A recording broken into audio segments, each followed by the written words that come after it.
চাঁদাবাজি চলবে না, চলবে না, অ্যাম্বুলেন্সের চাঁদাবাজি চলবে না, চলবে না, মানব সেবার চাঁদাবাজি চলবে না, চলবে না।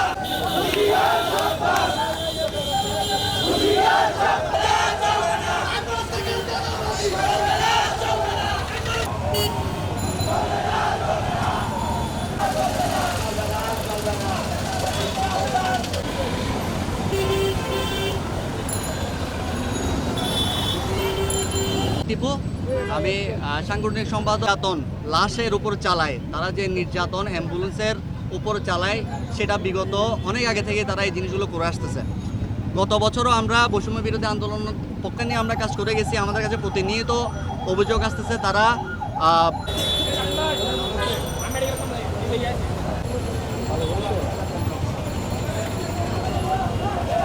চট্টগ্রাম মেডিকেল কলেজের একটা সিন্ডিকেট নিয়ে, অ্যাম্বুলেন্স নিয়ে, আপনারা জানেন দীর্ঘদিন ধরে এই অ্যাম্বুলেন্স সিন্ডিকেট এইখানে রুগীকে জিম্মি করে, রুগীর আত্মীয় স্বজনদেরকে জিম্মি করে এখানে তারা 3-4 গুণ ভাড়া বেশি আদায় করে, মানুষের পকেট কেটে তারা এই ভাড়া আদায় করে।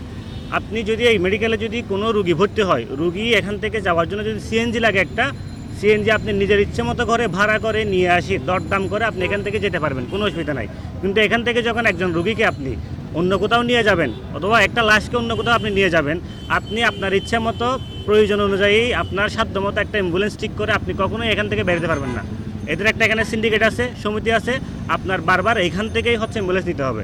এবং এরা সব সময় যেই ন্যায্য মূল্য ধার্য করা আছে সেটার সাথে 2 থেকে 3 গুণ বেশি টাকা এরা সবসময় আদায় করে। এখানে যদি আপনি অন্য একটা অ্যাম্বুলেন্স নিয়ে আসেন অন্য জায়গা থেকে, ইভেন আপনার নিজের অ্যাম্বুলেন্স যদি হয় যে আপনার আম্মা মারা গেছে, আপনি একজন অ্যাম্বুলেন্সের ড্রাইভার, আপনি একটা অ্যাম্বুলেন্স চালান, আপনি আপনার অ্যাম্বুলেন্স দিয়ে আপনার আম্মাকে এই হাসপাতাল থেকে নিতে পারবেন না, আপনি যদি ওদের সিন্ডিকেটের সদস্য না হন।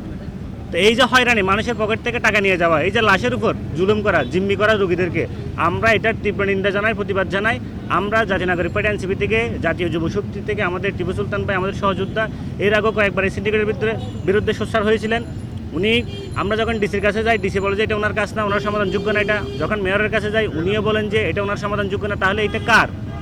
পুলিশ যে বারবার রাষ্ট্র যে বলে জঙ্গল সুলিমপুরে রাষ্ট্র আছে, আর একটা রাষ্ট্রের ভিতর রাষ্ট্র আছে, তো রাষ্ট্রের ভিতর রাষ্ট্র তো এখানেও আছে, সিন্ডিকেট আছে এখানে, মেডিকেলের মধ্যে তো রাষ্ট্রের ভিতর রাষ্ট্র আছে। এইখানে এই অ্যাম্বুলেন্স সিন্ডিকেট এটা কেউ দামাইতে পারতেছে না কেন? না স্বরাষ্ট্রমন্ত্রী পারে, না স্বাস্থ্যমন্ত্রী পারে, না ডিসি পারে, না মেয়র পারে। সমস্যা কোথায়? এরা কীভাবে রাষ্ট্রের থেকে শক্তিশালী হয় এই অ্যাম্বুলেন্স সিন্ডিকেট? এখান থেকে যদি কোনো অ্যাম্বুলেন্স এখান থেকে রুগী নিয়েও যাইতেছে সিন্ডিকেটের বাইরে গিয়ে, এলাকার মধ্যে গিয়ে তাকে মারধর করা হয় অ্যাম্বুলেন্স ড্রাইভারকে। এবং এখানে অনেকগুলো অ্যাম্বুলেন্সের লাইসেন্স নাই, মাইক্রোবাইসার লাইসেন্স দিয়ে তারা অ্যাম্বুলেন্স চালায় এখানে। এই যে চকবাজার মোড়, সেখান থেকে তারা লম্বা করে লাইন ধরে অ্যাম্বুলেন্সগুলো রাখবে, রাখার পরে সারা দিন রাত এখানে বসে বসে জুয়া খেলবার, ছক্কা খেলা খেলবে বসে বসে। 2 দিন মিলে একটা ভাড়া মারবে, এই ভাড়ার মধ্যে তারা 15 থেকে 20,000 টাকা নিয়ে নেবে, যে ভাড়ার দাম 5,000 টাকা শুধুমাত্র। তারা এখানে সিন্ডিকেট করে, জিম্মি করে, অন্য কোনো অ্যাম্বুলেন্স এখানে ঢুকতে দেবে না, ঢুকতে না দিয়ে তারা এই চক্রের সাথে অনেকগুলো রাজনৈতিক নেতা এখানে জড়িত। সেবা তো পান নাই, কিন্তু শান্তিতে যে এখান থেকে নিজের মার লাশটা নিয়ে যাবেন সেই সুযোগ এখানে নাই। এরা 5,000 টাকার ভাড়া 20,000 টাকা নেয়, 15,000 টাকা ভাড়া 30,000 টাকা নেয়। এরা 3 দিন মিলে একটা ভাড়া মারবে, সারা দিন রাত এখানে সকাল আর জুয়া খেলবে 4 জন মিলে বসে বসে, আর কাউকে এখানে ব্যবসা করতে দিবে না। আমরা শুধুমাত্র এটা একটা সেন্সিটিভ জায়গায় মেডিকেল, এই কারণে আমরা এখানে কোনো ধরনের ব্লকেট কর্মসূচিতে যাচ্ছি না। কিন্তু আমরা এইখানে বাংলাদেশের জনগণকে সাথে নিয়ে আমরা ঘোষণা দিচ্ছি যে এই সিন্ডিকেট আমরা ভাঙবই ভাঙবো।